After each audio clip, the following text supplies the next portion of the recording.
I'm gonna use this 1 gallon glass jar. This comes in a 2-pack from Amazon. I'll put the link in the description box below. But I'm gonna make some sun tea today. So I'm gonna take this back to the artesian spring we have here at our house and fill it up with water. And then I'll show you what I'll do after that. Okay, I'm walking back to the spring that is here at our rental. Excuse the mess. But here it is. This runs all the time. It's called an artesian spring. The water is absolutely amazing. I drink it, I cook with it, I can with it. So I'm gonna take and fill up my glass jar for making my tea.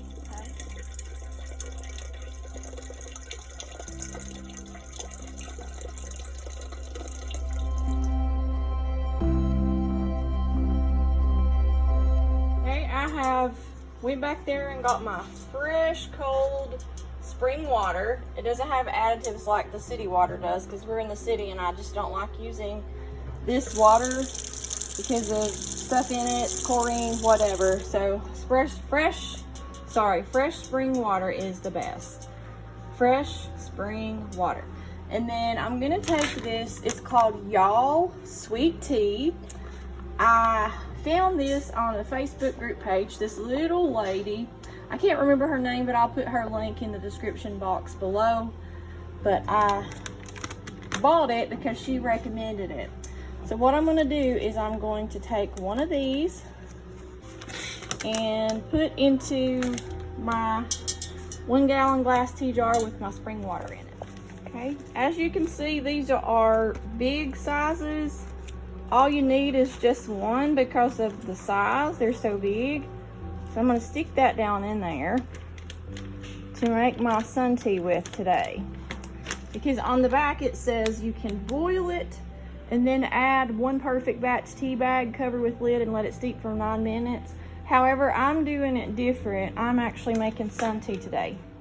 Now this is fermenting cloth that came with this 2-pack of jars that I bought. So I'm gonna cover my tea with the fermenting cloth. I'm gonna put my rubber bands around the band or the rim, and then I'm gonna take it outside and sit it in the sun and let it sit out there for maybe 2 to 3 hours today because it's really hot and it's a good day for making some fresh sun tea. Now you can use any type of tea you want, but I also have some Tetley tea bags that I'm gonna add in there. I decided to do that later. This is the Tetley tea. You get this from Walmart or you can order it online. I really like it. It is a British blend black tea. It's really good because a lot of times I'll just make 1 quart jar of it.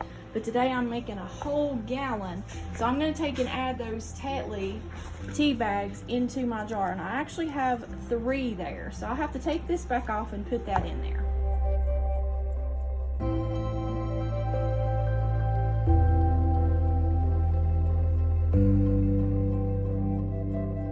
Y'all, I had to carry my tea out here so I couldn't record at the same time because it's just me today by myself. My hubby's not here to help me. But what I did was I sat this jar here on my sidewalk and out in the yard. So I think this is a good sunny location. I'm gonna let this sit here for a couple of hours and the sun is gonna actually heat that water up and it's gonna let those tea bags steep and infuse into that water. So we'll check it here in just a little bit and see how it turns out. As you see, my tea has sat out here for about 2 hours and notice how the water is darker now. So I think I'm gonna leave it for at least another hour and then I'm gonna go take it inside and make sweet tea out of it.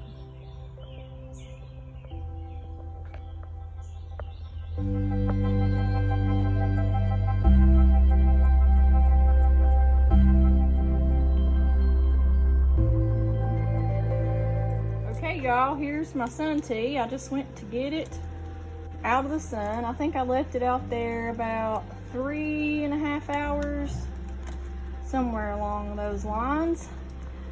And here's a little trick I learned from working at a local fast food restaurant. When you are getting your tea bag out, don't squeeze it because that makes it bitter. Just kind of let it rest right there. I spilled a little bit of it, that's fine. Let it rest right there to drain a little bit. it'll drain on its own. You've got enough of the tea in there that's steeped anyway. You don't need to squeeze your bags, because what happens is it makes it so bitter. You'll notice a bitter aftertaste, so don't squeeze your bag. A lot of people do it, but I tell you not to, because some local restaurants taught me not to do it. And I'm using, instead of regular sugar, I'm using this Splenda Stevia liquid. I have to be careful about my sugar intake. On the back, it tells you, well, somewhere, all right here, 1 squeeze to your favorite beverage. So this is a gallon. I'm gonna do 1, 2, 3, 4, 5. I'm gonna stir it, and oops, there's another tea bag. I forgot that one. I added those extra 2 Tetley to that y'all sweet tea. So I'm gonna stir it, as we say in the mountains. I don't get too technical here. And I may have to get me another spoon here so that I can taste it, see what it tastes like. Not hardly sweet enough, so 1, 2, 3, 4, 5. It does not take a lot of this to get you sweet. So you just have to use a little at a time until you get it sweet enough to where you like it. Now, if you're using regular sugar, if I was going to do regular sugar, I'd probably put 2 cups in there, see what I thought about it, and then if that was enough, I'd put more, but I'd start with 2 cups of regular sugar. Okay, I think I like the way that tastes. I'm going to give it a final stir, and I'm going to let my ice finish. I'm going to get me a big old quart jar, pour me some hot tea in there, filled up with ice, and I'm gonna eat that with my dinner. Or drink that with my dinner, rather. Can't eat tea, but I'll drink it. Okay, till next time, y'all. See you then. So you get ready to get you some tea out. These jars come with lids, so just put your lid on there and you can stick that whole thing in the refrigerator.